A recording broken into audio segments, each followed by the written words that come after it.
que na ponta da nossa língua nós carregamos a vida ou a morte? Sabiam disso? Quantos aqui sabiam disso? Faça assim para mim. Oh, poucas pessoas, hein? É verdade, ok? Pode parecer drástica essa afirmação, mas ela não é.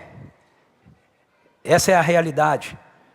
Na cultura humanista em que nós vivemos, nós achamos que nós podemos falar aquilo que a gente bem entende e que isso não vai causar efeito algum na vida das pessoas. Ou será que, na verdade, a gente sabe que vai causar efeito? E aí, então, a gente fala. Veja, em Provérbios, capítulo 18, verso 21, o texto bíblico de sabedoria diz assim para a gente: a língua tem poder sobre a vida e sobre a morte. Os que a usam habilmente serão recompensados. A língua tem o poder sobre a vida e sobre a morte. Então a afirmação que eu fiz no começo aqui está baseada nas Escrituras. Na ponta da nossa língua está o poder de dar a vida ou está o poder de lançar a morte. Na cultura que nós estamos vivendo, na cultura que nos cerca, nós vemos o tempo todo isso acontecendo. Nós vemos o tempo todo pessoas sendo destruídas pelo mau uso das palavras. Por exemplo, pessoas inseguras. Estamos rodeados de pessoas inseguras, por terem crescido ouvindo que não fazem nada certo. E de que se não fizerem aquilo certo, então Deus não vai abençoá-las. Se você não está alcançando alguma coisa é porque você não fez certo e Deus não está te abençoando. Pessoas presas, por exemplo, em vícios compulsivos, como anorexia, como bulimia. Por quê? Porque ouviram em algum momento: se você continuar comendo assim, você vai ficar obesa, hein? E aí foram tomadas de medo. Não um medo saudável, um medo que as escravizou em vícios. Pessoas cativas pelo medo, pela ansiedade, pela síndrome do pânico, por terem recebido uma palavra venenosa sobre o futuro delas. E aí foram inundadas de medo, e não conseguem se mover, não tem um olhar positivo para a vida, para o futuro, para aquilo que está no coração de Deus, por elas. Pessoas dominadas pelo orgulho, por exemplo, por terem crescido ouvindo que eles são melhores do que os outros. E aí tratam os outros com desrespeito, com descaso. Outro exemplo, pessoas que não se sentem amadas, por terem ouvido, em algum momento da sua vida, que nunca ninguém as amaria. E aí, muitas e muitas vezes, usam de forma errada o seu corpo, a beleza que Deus lhes conferiu, para a glória dele, para poder tentar ganhar amor. E por aí vai. Eu poderia continuar citando aqui situações mais situações, presentes na vida de pessoas na nossa sociedade, por terem ouvido em algum momento, na sua infância, na sua adolescência, uma palavra de morte. Nós vivemos em uma sociedade que é marcada pela cultura da intolerância. Uma sociedade onde uma pessoa, para que ela possa se afirmar, ela precisa denegrir a outra. Para que ela possa ter destaque, ela tem que subjugar a outra.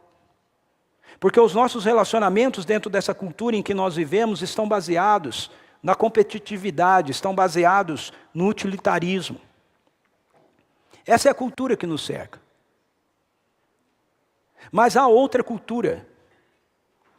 Há uma outra cultura que é promovida pela presença do reino de Deus, que nos é oferecida através do Evangelho, que nos conduz a usar a nossa língua, as nossas palavras, não para gerar morte, mas para promover vida.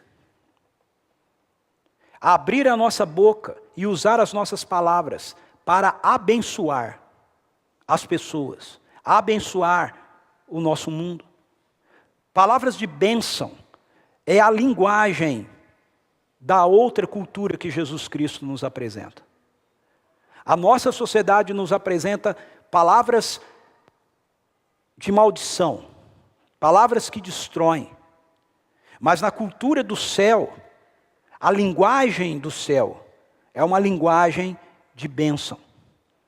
Na cultura do reino de Deus, nós aprendemos que nossos lábios devem ser abertos sempre para abençoar pessoas. Mesmo no uso da verdade. As Escrituras nos dizem, falai a verdade em amor. Se você não pode falar a verdade em amor, fique quieto. Não fale, fique quieto. É o que as Escrituras nos ensinam. Porque na cultura do reino, o que sai da nossa boca, o que deve sair da nossa boca, é bênção. Eu quero convidar você a abrir a sua Bíblia comigo na carta de Tiago. Tiago é um dos livros da Bíblia e eu quero olhar com você o capítulo 3, versos 1 a 2, onde nós somos ensinados sobre isso. Nesse texto de Tiago, nós aprendemos que na outra cultura, nós recebemos a sabedoria para que as nossas palavras possam abençoar. Tiago capítulo 3, versos 1 a 12, é conhecido como o texto da língua, né? O texto sobre a língua. Todo mundo que quer falar alguma coisa sobre língua, se for usar a Bíblia, certamente vai passar por esse texto aqui de Tiago. E eu quero olhar duas realidades nesse texto com você. Dois ensinos. O primeiro é esse. Nós aprendemos que na cultura, na outra cultura que nós recebemos, na outra cultura do reino, a cultura que nós recebemos, nela nós recebemos sabedoria, para que as nossas palavras sejam usadas para abençoar. Capítulo 3, verso 2, Tiago diz assim, todos tropeçamos de muitas maneiras. Se alguém não tropeça no falar, tal homem é perfeito, sendo também capaz de dominar todo o seu corpo. Veja, para você entender esse capítulo, assim como para você entender todo o texto de Tiago, é importante você entender qual é a lição principal da carta de Tiago. Qual é o objetivo principal de Tiago ao escrever essa carta dele. Quando Tiago escreve essa carta, ele mostra para a gente que seu objetivo principal, ou o objetivo principal que o Espírito Santo de Deus tem com ela, é nos ensinar a sabedoria.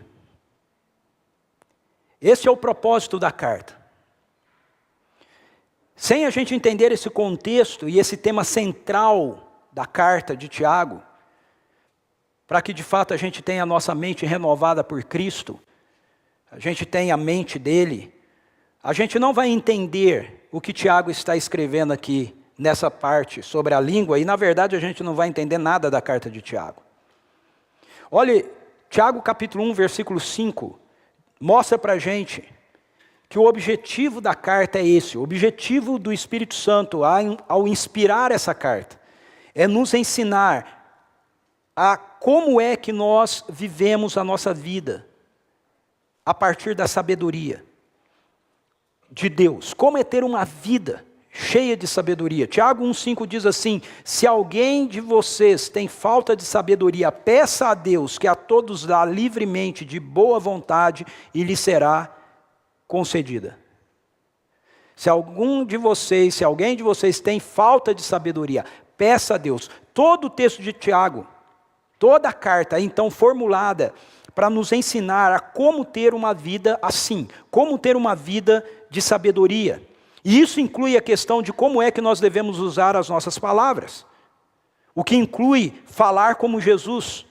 Por quê? Porque Jesus é a sabedoria de Deus. 1 Coríntios capítulo 1, verso 30. Jesus é a sabedoria de Deus. É o que nos diz o texto. Na nossa cultura corrompida pela rebelião, as nossas palavras, elas não são controladas por Jesus. Na maioria das vezes, as nossas palavras são controladas pelo contexto em que nós estamos. Geralmente, o que controla a nossa fala é o clima emocional com o qual nós reagimos. Dependendo do que nós estamos enfrentando, dependendo das realidades que nos cercam, a gente então abre a nossa boca sendo controlados por essa realidade. Ou seja, nós falamos a maioria das vezes o que não devemos por conta de nós estarmos sendo dominados, não pelo Espírito Santo, mas por nossas emoções. Então, ao invés de nós dominarmos as nossas emoções, nós somos dominados por ela, e aí a gente fala. Quantas vezes nós ouvimos a justificativa, mas eu falei sem pensar. Já usou essa frase? Puxa, mas eu falei sem pensar. Quantas vezes a gente fala isso? Quantas vezes a gente ouve isso? O problema é que muitas vezes, talvez a maioria das vezes, depois que nós falamos, o estrago já foi feito. Você já deve ter ouvido aquela ilustração de quando você fala algo indevido, é como você subir no alto de um prédio e rasgar um travesseiro de penas. Tá? Depois que as penas foram distribuídas, depois que o vento bateu, já não dá mais para recolher. E o resultado, também na maioria das vezes, é que a nossa cultura nos justifica diante dessas reações. Veja, a nossa cultura não nos motiva, diante daquilo que a gente falou e que não deveria ter falado, dizer assim, ei, eu errei. Não deveria ter falado assim. Me perdoa, me desculpa. Às vezes até o que você falou está certo, mas você não falou em amor. Falar a verdade em amor. A nossa cultura não nos estimula a humildade.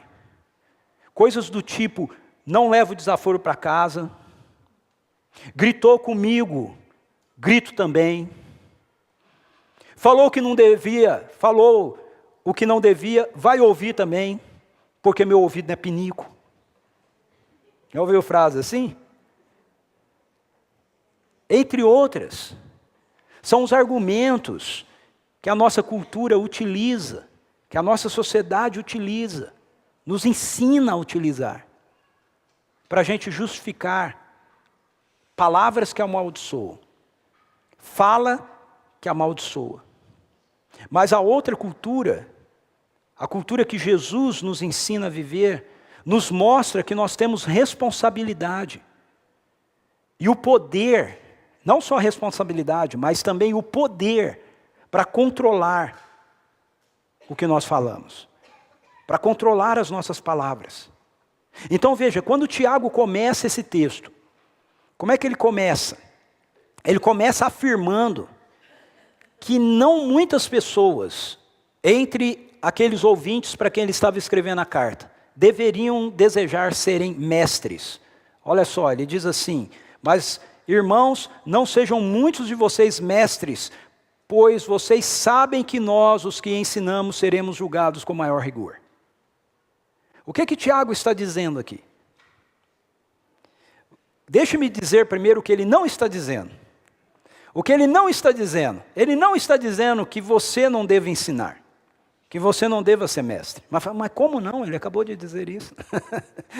Veja, Hebreus nos diz, o escritor aos Hebreus nos diz no capítulo 6 que ele lamentava aquilo que ele estava tratando com os para quem ele estava escrevendo a carta, porque passado o tempo, decorrido o tempo, eles já deveriam ser mestres, mas ele estava tendo que de novo ensinar as mesmas coisas.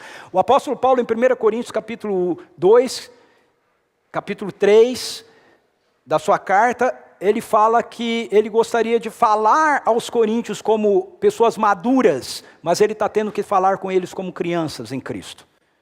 Então veja, as escrituras não estão dizendo aqui que nós estamos justificados para não sermos mestres. Ok? Eu não vou ensinar porque a Bíblia diz que a maioria de nós não deveriam ensinar. Não, não é isso que ele está dizendo. O que ele está dizendo? Na verdade, o que Tiago começa afirmando aqui tem a ver com o fato de que nós não devemos almejar nós devemos almejar a maturidade para podermos ensinar. Nós não devemos ensinar, nós não devemos ter uma posição de que sabemos as coisas e falamos as coisas como se soubéssemos delas, sem termos maturidade, sem crescermos em maturidade. E qual é a evidência de que nós crescemos em maturidade? O verso que nós mostramos anteriormente. Verso 5, se alguém de vocês tem falta de sabedoria, peça a Deus que todos dá livremente, de boa vontade, e lhe será concedida. Eu tenho maturidade quando eu estou fazendo uso da sabedoria de Deus. Como é que eu sei que eu estou fazendo uso da sabedoria de Deus? Quando eu tenho domínio sobre o que eu falo. No caso da fala. Verso 2. Todos tropeçam em muitas maneiras. Se alguém não tropeça no falar, tal homem é perfeito, sendo capaz de dominar todo o seu corpo. O argumento de Tiago, então, nessa seção da carta, é que nós devemos almejar, deixa eu voltar lá para você, aqui, é que nós devemos almejar a maturidade, para que então nós possamos ser mestres e não ambicionarmos uma posição que não será revestida da sabedoria prática de Deus. Esse argumento de Tiago, ele é muito plausível dentro da nossa sociedade hoje. Por quê? Porque a nossa sociedade é uma sociedade tomada por um conhecimento superficial. Por causa do Google, né, por causa da internet, a gente entra lá, digita qualquer coisa, sai lá um texto, um argumento, uma frase, né, e a gente acha que nós sabemos, que nós somos especialistas.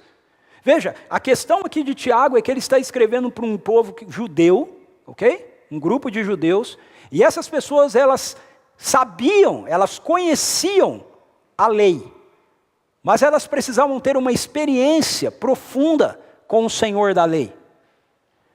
A questão de Tiago, o tempo todo na carta, se você ler a carta com atenção, você vai ver isso, ele está sempre contrapondo aquilo que as pessoas para quem ele está escrevendo dizem, falam, a maneira que eles agem. E ele está dizendo sempre para eles, ei, não deve ser assim, não deveriam agir assim, não deveria ser dessa maneira. Por quê? Porque eles se acham mestres da vida, sem sabedoria, sem maturidade. Isso é muito comum numa sociedade onde a gente tem um acúmulo de informações como a nossa. Muita gente achando que sabe de muita coisa. Nós estamos inseridos em uma sociedade que tem muita informação superficial. E o acesso fácil que a gente tem à informação leva a nossa sociedade à arrogância. Nós somos convencidos de que nós podemos ser mestres a respeito das coisas das quais a gente fala, sem, na verdade, a gente ter maturidade em relação a essas coisas. Mestres sem terem a sabedoria para controlar o básico. As próprias palavras. Então o sujeito, ele sabe lá sobre política, mas quando você discorda de um ponto dele, aí ele fala um monte de palavras que te amaldiçoam. Sem falar aquelas que são palavrões mesmo. Não é assim? Ou eu estou enganado? Não é isso que a gente vê? Na internet o tempo todo, Facebook ou qualquer coisa que você escreva. É isso que a gente vê. Então Tiago, ele vai usar 3 exemplos aqui, para mostrar a incoerência que é uma pessoa dizer que tem sabedoria, tem a sabedoria da outra cultura, a sabedoria de Deus, se ela não é capaz de controlar as suas próprias palavras. Ele está dizendo, ei, muitos de vocês aí estão querendo ser mestres e não deveriam ser mestres. Vocês não deveriam ser mestres porque vocês não conseguem controlar nem o que vocês falam. Não queiram ser mestres. Muitos de vocês não queiram ser mestres. Porque primeiro vocês precisam ter maturidade para controlar o que falam. E aí ele dá 3 exemplos. Capítulo 3, versículo 3, ele fala sobre o freio na boca dos cavalos. Ele diz assim que quando nós colocamos freios na boca dos cavalos para eles nos obedecerem, nós podemos controlar o animal todo. Então esse é o primeiro exemplo que ele dá. Se você quer ser mestre, se você quer estar numa posição de achar que pode falar sobre qualquer assunto, então você precisa aprender a dominar o que você fala. Dominar a sua língua. Dominar a maneira que você fala. Assim como um cavalo é dominado por cabrestos. O outro exemplo que ele dá é do leme que dirige o navio. Ele diz assim, tomem também como exemplo os navios, embora sejam tão grandes e impelidos por fortes ventos, são dirigidos por um leme muito pequeno, conforme a vontade do piloto.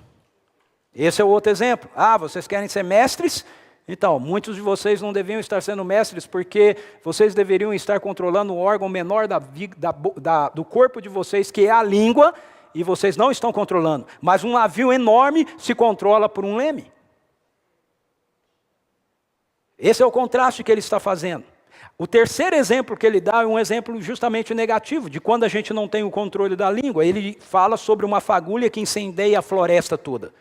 Ele diz assim, semelhantemente a língua é um pequeno órgão do corpo, mas se vangloria de grandes coisas. Vejam como um grande bosque é incendiado por uma simples fagulha. 3 exemplos. Para dizer, você quer ser mestre? Então você precisa da sabedoria de Deus. A sabedoria de Deus está na sua vida quando você percebe que você tem a capacidade, a maturidade de controlar a sua fala. Controlar aquilo que você fala. Quando a sua boca é aberta para abençoar a vida das pessoas, não para amaldiçoá-las. Veja, achar o que é defeituoso, o que é ruim na vida dos outros é muito fácil. Não é? Não é difícil. É fácil. O desafio é a gente ter a sabedoria do céu, para a gente olhar para a vida de uma pessoa, onde a gente vê um monte de falhas e a gente encontrar aquilo que Deus enxerga de bom nela. Aquilo que Deus vê de valoroso, de valioso na vida da pessoa. Olhar para uma pessoa que está, por exemplo, drogada e falar para ela que ela é um drogado, é muito simples. A sabedoria de Deus me dá a capacidade de olhar para uma pessoa que às vezes está drogada e identificar nela o artista que Deus criou para ela ser. Que as drogas estão destruindo. Se eu não posso abrir a boca para abençoar as vidas das pessoas, eu não deveria abrir para amaldiçoar. Veja, depois de dar esses exemplos, Tiago vai concluir que não pode ser assim. Não pode ser assim. Ou seja, na outra cultura que o reino de Deus nos dá, não podemos ser controlados por um falar que amaldiçoa. Nossas palavras precisam portar a bênção de Deus para os outros. Olha o que ele diz aí nos versos 9 e 10. Com a língua bendizemos o Senhor e Pai. Acabamos de fazer isso aqui. Usamos um monte de músicas, elogiando, engrandecendo, glorificando, exaltando a pessoa do nosso Senhor e Pai.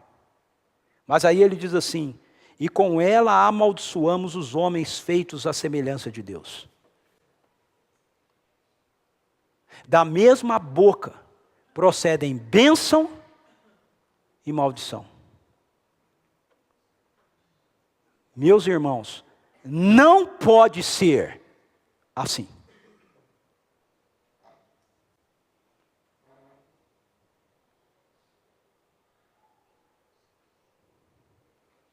Não pode ser assim. Então, o que Tiago está nos ensinando aqui, em primeira mão, é que nós precisamos da sabedoria de Deus, que ela nos dá o poder para que a gente possa controlar a nossa fala. Que se nós exaltamos a Deus, se nós glorificamos a Deus, mas depois nós amaldiçoamos os homens feitos à imagem de Deus, nós estamos errados. E é interessante que Tiago, nesse ponto do texto, ele não fala, e depois amaldiçoamos os irmãos. Ele fala, amaldiçoamos os homens, os seres humanos, feitos à imagem de Deus. Ele está falando de qualquer pessoa. Ele está falando a respeito de palavras que às vezes saem da nossa boca, que são palavras que amaldiçoam pessoas que estão lá fora.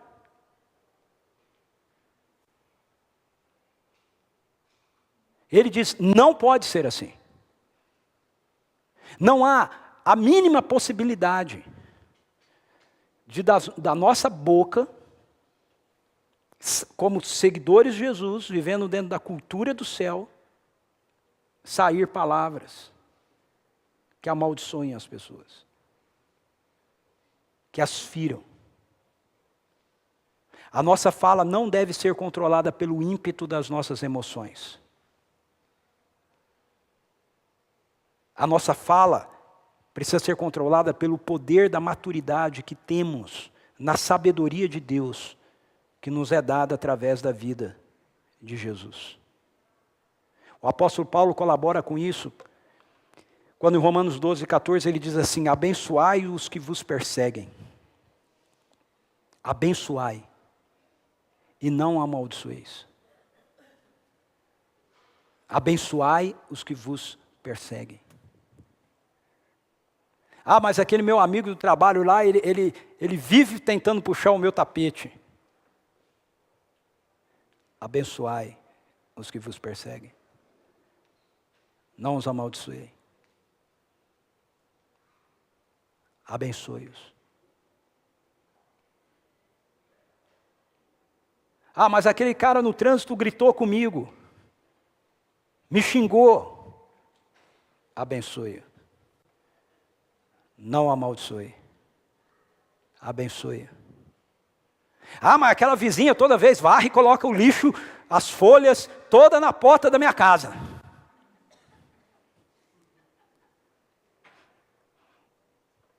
Abençoe. Não amaldiçoe. Eu sei que é difícil.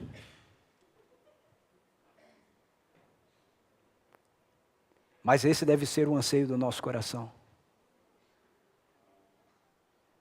Se o Evangelho nos alcançou, nós somos transferidos de reino e nós estamos vivendo a partir da outra cultura. É assim que a gente deveria agir. É assim que a gente deve desejar agir. Mas o texto nos ensina também que na outra cultura, palavras de bênção fluem da nossa identidade. Palavras de bênção fluem da nossa identidade. Olhe os versos 11 e 12. Acaso pode sair água doce e água amarga da mesma fonte? Meus irmãos, pode uma figueira produzir azeitonas ou uma videira figos? Da mesma forma, uma fonte de água salgada não pode produzir água doce. As perguntas de Tiago aqui são perguntas que exigem de nós um não, né? Não, não dá. Não dá para uma fonte jorrar água amarga e água doce ao mesmo tempo. Não dá para a oliveira produzir uva, não dá para a parreira produzir azeitona, não dá. A carta de Tiago, como eu falei, ela é escrita para judeus que se tornaram seguidores de Jesus. Tiago capítulo 1, verso 1 mostra isso para a gente. O texto começa, a carta começa assim: Tiago, servo de Deus e do Senhor Jesus Cristo, às 12 tribos dispersas entre as nações, saudações. Então veja, essa carta, ela originalmente foi destinada a judeus que haviam se tornado cristãos. Ela é a palavra de Deus para nós hoje também, mas originalmente ela foi destinada para esse grupo. E é muito importante a gente entender isso para a gente poder entender o ensino dela para nós hoje. Porque qual é a questão aqui? Aparentemente o Espírito Santo orientou Tiago a perceber que muitos que fizeram isso, muitos dos judeus que se tornaram cristãos, achavam que pelo simples fato deles serem judeus, é que eles eram parte do povo do Messias. Ou seja, se Jesus Cristo é o Messias, bom, eu sou judeu, então eu sou do Messias. Eu faço parte desse povo. Mas, na prática, eles não estavam vivendo de conformidade com aqueles que faziam parte desse povo. Ou seja, eles achavam que porque eles eram judeus, eles eram parte do povo do Messias. E não por causa de uma real entrega ao governo amoroso de Jesus Cristo. Faça um exercício essa semana na sua casa, leia a carta. Dá para ler ela toda num dia só, mas se você é meio preguiçoso para ler, lê um capítulo por dia, 5 dias, tem 5 capítulos, em 5 dias você vai ler a carta. Você vai perceber como Tiago o tempo todo está corrigindo a postura prática desse grupo de pessoas. Por toda a carta nós percebemos Tiago fazendo correções sobre o que essas pessoas afirmavam e o que elas praticavam. Elas diziam algo, mas elas faziam de outra forma. Elas viviam de uma outra maneira. A vida delas não estava em conformidade com aquilo que era a revelação do governo amoroso de Jesus. A questão das palavras nessa parte da carta é uma das correções que Tiago faz, mas se você ler a carta toda, você vai ver que ele faz várias correções no estilo de vida deles. Quando o Evangelho nos alcança, nós somos transportados para o reino de Deus, nós começamos a aprender a viver baseados nessa outra cultura. Nós vimos isso, Colossenses capítulo 1, verso 13 e 14, na semana passada, nós somos transportados. Ele nos transportou do império das trevas para o reino do seu Filho amado. Agora nós somos livres do poder do pecado, mas nós nascemos sob o poder do pecado. Então como é que nós vamos viver como pessoas livres do poder do pecado? Nós vamos aprender isso com Jesus. Ele vai nos ensinar. Isso tem a ver com a cultura do reino. Mas você precisa entender, nós precisamos entender, que isso só é possível se a nossa natureza realmente foi transformada. Não é uma questão de você vir fazer parte de uma igreja. Não é uma questão de você vir fazer parte do cristianismo. Não é uma questão de você vir fazer parte de uma igreja evangélica. Não é uma questão de você se tornar membro de uma igreja. Isso não vai mudar muita coisa na sua vida se não houver uma transformação na nossa natureza. A igreja é uma consequência daquilo que aconteceu em nós. Não é um fim. É uma consequência. Mas muitas vezes nós achamos que é o fim. Nós achamos que, mas se eu estou indo na igreja, mas eu sou evangélico, mas eu sou católico, mas eu sou cristão, mas eu sou isso ou eu sou aquilo, então as coisas estão certas na minha vida. Não, não estão só porque você é parte de uma igreja, ok? Eu vou colocar de um jeito que vai ficar meio assustador para você, mas tem que ser assim. Quando nós somos realmente transformados, nós vamos fazer parte de uma igreja. Todo mundo que é verdadeiramente transformado faz parte de uma igreja. Mas nem todo mundo que faz parte de uma igreja é verdadeiramente transformado. Essa é a questão aqui. Tiago quer que eles entendam que se a vida deles não está expressando aquilo que é a cultura do reino, então, na verdade, eles não têm uma nova identidade. Esses exemplos todos, dados nessa parte do texto, é justamente o contraste em relação ao que falamos e a essência de quem somos. Nós nascemos sob a influência da rebelião. Nós aprendemos a viver a nossa vida fora do governo amoroso de Deus. A Bíblia diz que nós estamos mortos nos nossos delitos e pecados. Até que nós somos alcançados pela graça maravilhosa de Deus. Aí, quando nós somos alcançados pelo poder do Evangelho, nós nascemos de novo.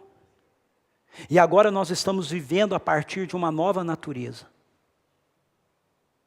Há uma nova realidade operando em nós, que transforma a essência de quem somos. E é dessa nova realidade que flui tudo o que nós pensamos, tudo o que nós dizemos e tudo o que nós fazemos agora. Não é uma questão que a gente precisa se esforçar para que essas coisas aconteçam. Não, é uma realidade de que a nossa natureza foi transformada e por isso essas coisas vão fluir de nós. Por que as nossas palavras devem ser de bênção para as pessoas e não de maldição? Porque nós carregamos a vida de Jesus Cristo em nós, através da presença do Espírito Santo. Jesus disse que quando o Espírito Santo nos fosse dado, do nosso interior fluiriam rios de água viva.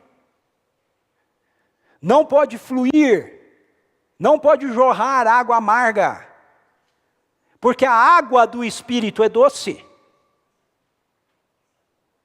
Não dá para jorrar as duas coisas da mesma fonte, do mesmo lugar. Não há duas torneiras. E uma hora você abre a torneira de água doce do Espírito e ela jorra, e outra hora você abre a torneira de água amarga do seu velho homem e ela jorra. Não! Há uma fonte. Uma nova fonte. A água amarga foi transformada em água doce.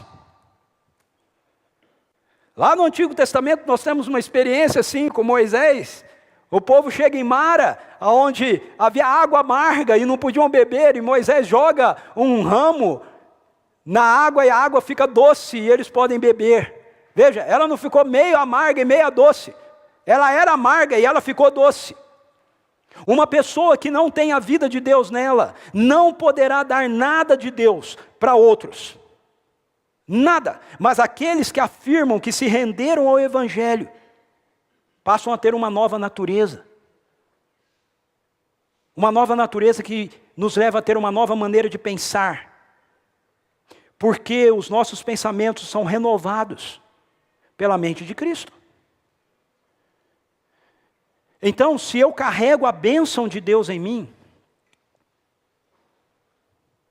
o que sai de mim? Bênção. Se eu carrego a bênção de Deus em mim, o que sai de mim é bênção. E isso inclui as minhas palavras. O texto de Efésios, eu queria que você fosse comigo. Eu quero ir para o fim da nossa reflexão aqui, olhando para esse texto de Efésios, capítulo 4. O texto de Efésios capítulo 4, versos 17, 5 a 1, é de fundamental importância para que nós possamos compreender essa realidade de que aquilo que sai de nós tem a ver com a nova identidade que a gente tem. Tem a ver com uma nova natureza que a gente passou a ter. Veja, Paulo diz assim, sendo assim, eu vou ler a partir do verso 17. Sendo assim, eu vos afirmo, e no Senhor ensino, para que não mais vivais como os gentios que vivem na inutilidade dos seus pensamentos. Eles estão com o entendimento mergulhado nas trevas e separados da vida de Deus por causa da ignorância em que vivem e devido ao embrutecimento do seu coração. Havendo perdido toda a sensibilidade, eles se entregaram a um estilo de vida depravado, cometendo com avidez toda espécie de impureza. Entretanto, não foi isso que vós aprendestes de Cristo, se é que de fato o ouvistes e nele fostes discipulados, conforme a verdade que está em Cristo. Quanto à antiga maneira de viver, fostes instruídos a vos despirdes do velho homem, que se corrompe por desejos enganosos, a serdes renovados no vosso modo de raciocinar, no vosso modo de pensar, e a vos revestirdes do novo homem, criado para ser semelhante a Deus em justiça e em santidade proveniente da verdade. Portanto, cada um de nós deve abandonar a mentira e falar a verdade ao seu próximo, pois todos somos membros de um mesmo corpo. Estremecei de ira, mas não pequeis. Acalmai a vossa raiva antes que o sol se ponha, e não deis lugar ao diabo. Aquele que roubava, não roube mais, pelo contrário, trabalhe, fazendo com as mãos o que é bom, para que tenha o que repartir com quem está atravessando um período de necessidade. Não saia da vossa boca nenhuma palavra que cause destruição, mas somente a que seja útil para a edificação, de acordo com a necessidade, a fim de que comunique graça aos que a ouvem. E não entristeçais o Espírito Santo de Deus, com o qual fostes selados para o dia da redenção. Toda amargura, cólera, ira, gritaria, blasfêmia, sejam eliminados do meio de vós, bem como toda maldade. Pelo contrário, sejam bondosos e compassivos uns para com os outros, perdoando uns aos outros da mesma maneira como Deus os perdoou em Cristo. Portanto, sede imitadores de Deus, como filhos amados. Sede imitadores de Deus, como filhos amados. Ele é nosso Pai. Se o Evangelho nos alcançou, Ele é nosso Pai. Nós carregamos agora o seu DNA. Filhos imitam os pais. Você deve imitar o seu Pai dos céus. Observe especialmente esses versos 22 a 24. Veja quanto à antiga maneira de viver. Vocês foram ensinados a despir-se do velho homem, que se corrompe por desejos enganosos, a serem renovados no modo de pensar agora com a mente de Cristo, e a revestir-se do novo homem, criado para ser semelhante a Deus, em justiça e em santidade provenientes da verdade. Não há duas naturezas sendo carregadas aí. Paulo não diz para você pegar a veste do novo homem e colocar sobre a veste do velho homem. Ele fala, quanto à vossa velha forma de viver, dispa-se disso e vista a nova roupa que Deus te deu. Mudando a maneira de você pensar. Mudando a forma de você pensar, muda a forma de você falar. Temos uma nova natureza. É dessa nova natureza que flui o que fazemos, o que pensamos, o que falamos. As nossas palavras abençoam, porque nós expressamos agora a natureza abençoadora do nosso Pai, que está em nós. Sejam imitadores de Deus. É inadmissível que sejamos filhos de Deus e os nossos lábios se abram para trazer palavras de maldição no lugar de palavras de bênção. Palavras que denigrem a outra pessoa, que a ferem, que a machucam. Inadmissível. Não é só você não poder falar isso para outra pessoa, é você não poder falar isso da outra pessoa. Essa não é a nossa cultura. Não é assim que a gente deve agir.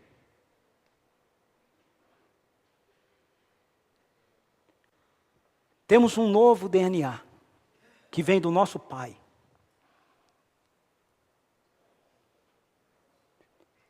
E quando a nossa boca se abre, é a bênção de Deus que sai. Fique em pé.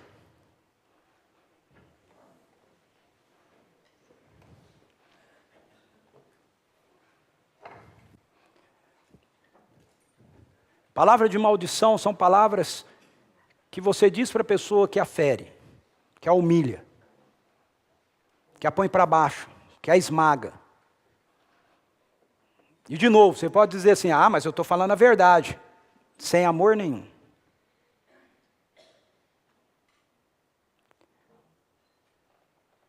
Palavras de bênção são palavras que a gente dirige a outra pessoa, para enaltecê-la.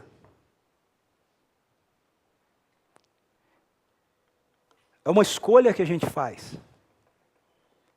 Eu vou escolher achar alguma coisa boa aqui. Alguma coisa que eu possa dizer, que lindo, que isso aqui é em você. Já contei essa ilustração. É que nem aquela senhora lá daquela igrejinha, que o pastor novo foi pastorear e que nunca falava mal de ninguém. Quem é mais antigo aqui na igreja já me ouviu contar essa história. E o pastor ficou invocado, porque a mulher não falava mal de ninguém, não amaldiçoava ninguém. Ela disse, não é possível, ela tem que falar mal de alguém. É o pastor que não tem nada para fazer na vida, né? E aí ele vai visitar a mulher, falou, dessa vez eu pego ela. E começou a perguntar de gente da igreja, e fulano, e Beltrano, olha, Ciclano disse isso aqui de você, e ela sempre tinha uma palavra boa para dizer, né? Olha, a Dona Maria falou assim, de você tal coisa. Fala, Dona Maria faz um bolo, pastor, maravilhoso, que bolo que a Dona Maria faz, né? Sempre. Aí ele falou, agora eu já sei o que eu vou fazer. Vou pegar ela. O que a senhora acha do fulano? O fulano. Ela sempre arruma uma coisa boa. Aí o pastor virou para ela e falou assim, irmã, eu tenho uma dúvida. Queria que a senhora me ajudasse a solucionar. O que a senhora acha do diabo? Ela falou, o diabo? Falou, o diabo, irmão. O diabo veio tentar Jesus, né? Faz a gente pecar, o diabo. Ela falou, o diabo, né, pastor? Sujeitinho trabalhador, o diabo, né, pastor?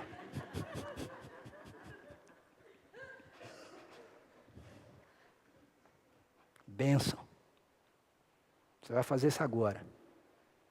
Vira aí para quem está à sua direita, quem está à sua esquerda, dá uma palavra de bênção para a pessoa. Fala algo bom para ela. Dá um abraço para quem está atrás de você, do lado. Dá um abraço, fala uma palavra de bênção, fala algo bom para a pessoa. Diga, você é valioso, você é inteligente, você é bonito, você é especial. Deus tem coisas maravilhosas para a sua vida.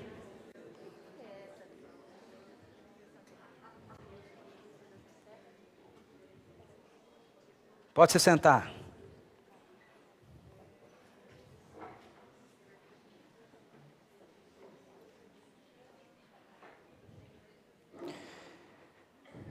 Eu quero desafiar você.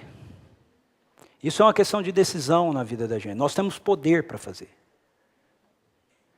Decida que você vai abrir a sua boca para trazer palavras que venham do coração de Deus para cada pessoa da sua casa.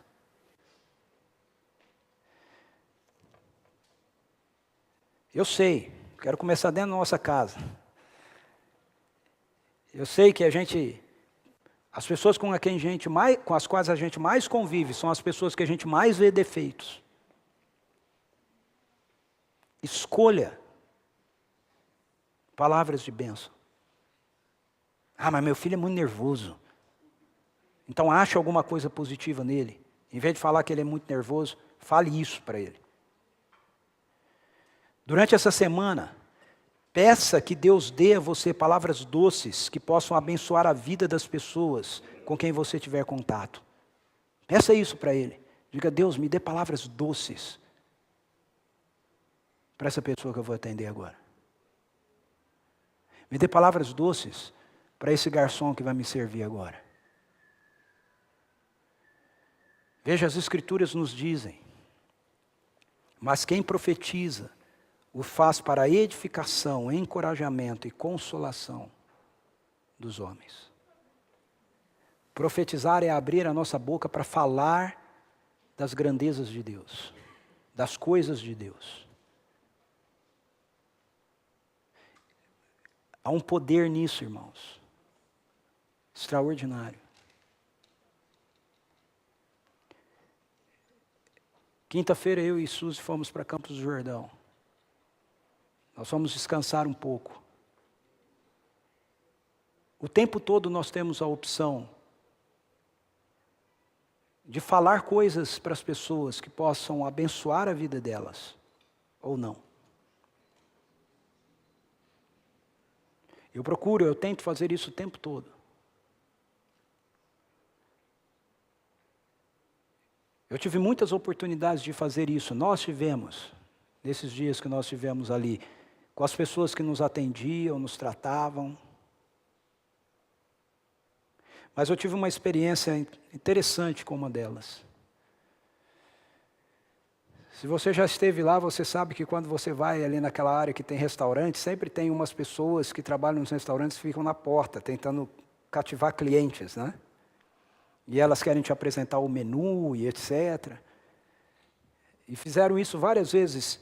E eu sempre brincava com as pessoas, falava com ela. E aí uma dessas moças, eu disse para ela assim, olha, nós não vamos almoçar hoje aí, mas ela falou que tinha pizza. Eu falei, à noite a gente vai vir então comer uma pizza. E aí à noite nós fomos. E quando nós chegamos lá, eu falei, ei, e aí, tudo bem? Ela, tudo bem, eles atendem muita gente, né? Eu percebi que ela não se recordava muito da gente. Falei, olha, eu falei que eu vinha comer uma pizza aí, nós voltamos. Ela falou, é verdade. Falei, puxa, mas o senhor me desculpa. Olha, eu não sabia, justo hoje o pizza a olho não veio. Nós não vamos ter pizza, né, e tal. E ela ficou meio constrangida, assim. Mas nós temos outras massas, tal. Aí a Jesus falou, não, mas nós já almoçamos massa hoje, a gente estava afim de pizza mesmo. Eu falei para ela, não, mas tudo bem, não tem nenhum problema. Como é o seu nome? Ariane. Eu falei, Ariane, eu queria dizer para você que você é muito especial aos olhos de Deus. Quando Ele olha para você, Ele fica muito feliz. Ele criou você para ser filha dEle. Jesus quer se relacionar com você. Ele te aprecia demais. Quando Ele olha para você, Ele vê você como uma filha querida e Ele quer ter um relacionamento de muita intimidade com você. Ele morreu e ressuscitou para que você pudesse experimentar isso. E os olhos dela começaram a se encher de lágrimas e ela começou a se segurar. Mas ela não conseguiu.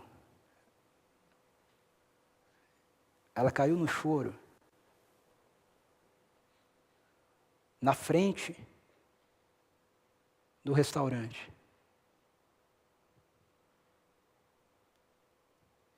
E eu abracei e falei, posso te dar um abraço? E aí eu abracei, enquanto eu abraçava, eu disse para ela, ei, Deus tem muito prazer em você. Você é muito especial para Ele.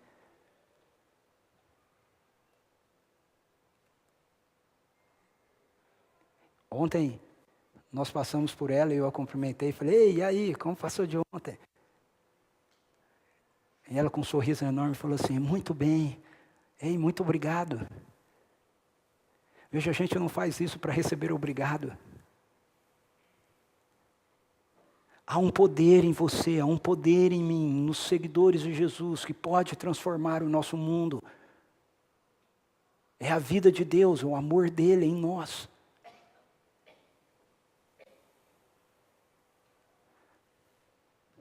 Vamos orar. Eu quero que você ore essa manhã, eu quero que você diga para Ele, Senhor, bote travas na minha boca.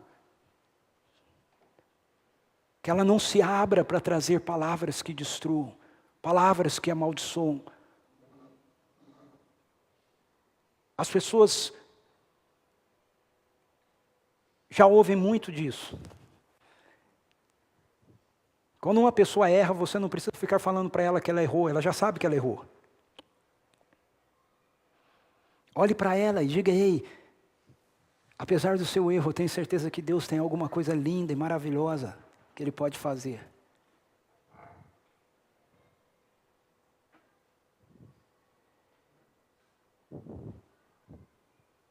Peça para o Senhor fazer com que a sua boca se abra como fontes de água doce.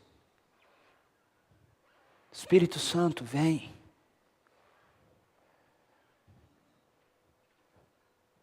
Isso só é possível por causa de uma nova natureza que o Senhor formou naqueles que se renderam ao seu Filho. Se a vida do Senhor está em nós, não pode jorrar a água amarga de nós.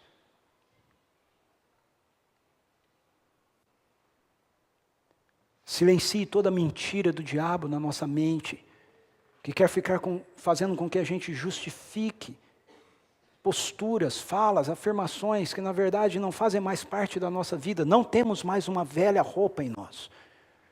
Nós a desvestimos delas, nos vestimos com uma nova natureza. Renove a nossa mente. Que as nossas bocas se abram para abençoar. Essa é a fala da outra cultura. Não para amaldiçoar. Nós abençoamos agora os líderes da nossa nação. Nós abençoamos o nosso presidente. Nós abençoamos os senadores. Nós abençoamos os deputados. Sim, Senhor, nós sabemos que muitos deles roubam. Mas, Senhor, nós queremos abençoar a vida deles. Nós queremos liberar para eles aquilo que são realidades do céu. Palavras, ó Deus, doces, que possam transformar o coração das pessoas. Abençoamos, ó Senhor, os líderes da nossa cidade. Abençoamos, Deus, os nossos vizinhos. Abençoamos, ó Senhor, os nossos colegas de trabalho, nossos empregados, patrões. Senhor, nós queremos abrir os nossos lábios para abençoar. Abençoamos nossa esposa, o marido, os nossos filhos, nossos pais. Senhor, coloca trava nas nossas línguas. Que as nossas palavras não saiam da nossa boca, se não forem produzir edificação na vida das pessoas. Essa é a nossa escolha, por causa do poder do Teu Filho que está em nós, em nome de Jesus. Amém, Senhor. Amém. Amém.